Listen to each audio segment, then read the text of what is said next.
যশোর শহরের প্রাণকেন্দ্র দিয়ে যাওয়া মনিহাট থেকে পালবাড়ি পর্যন্ত যশোর খুলনা মহাসড়ক এখন যেন এক মৃত্যুফাত। বারবার সংস্কার করেও মিলছে না স্থায়ী কোনো সমাধান। গর্ত আর খানাখন্দে ভরা এই সড়কে প্রতিদিনই ঘটছে দুর্ঘটনা আর ভোগান্তি পোহাচ্ছেন হাজারো মানুষ। অভিযোগ উঠেছে সংস্কারের নামে চলছে দুর্নীতি ও অর্থ লুটপাট।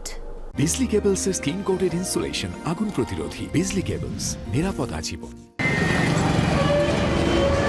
যশোর খুলনা মহাসড়কের 4.44 কিলোমিটার দীর্ঘ পালবাড়ি থেকে মনিহার পর্যন্ত অংশটি শহরের পশ্চিম পূর্ব প্রান্তকে যুক্ত করেছে এক সুতায়।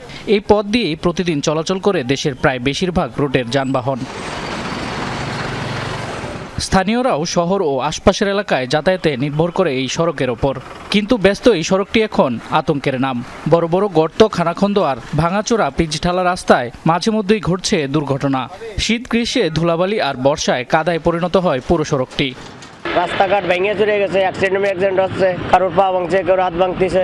রানিং রিক্সার থেকে অনেকে পড়ে যাচ্ছে, ইজি বাইকেতে পড়ে কারোর হাত ভেঙে যাচ্ছে, পা ভেঙে যাচ্ছে, মাথা ফেটে যাচ্ছে। লোকাল বাস গাড়িটা পাল্টে খেয়েছে, একজন তো না বাসায় অবস্থা। গাড়ির শ্যাপ ট্যাপ ভাঙ্গি, গিয়ার বক্স খুলি পড়ে গেছে। রাস্তার কারণে এইসব করানো হয়েছে। ভুক্তভোগীদের অভিযোগ, প্রতি বছরই সংস্কারের নামে চলে হরিলুট। মাস না যেতে আবার ভেঙে পড়ে রাস্তা। এতে সরকারি অর্থের অপচয়ের পাশাপাশি বাড়ছে জনদুর্ভোগ।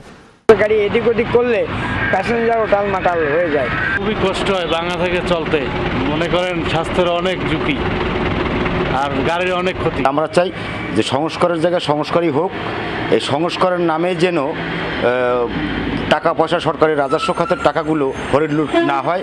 প্রতিনিয়তই মনে করেন এই মাস অন্তর এরা সংস্কার করতেছে, আবার সেই গর্ত।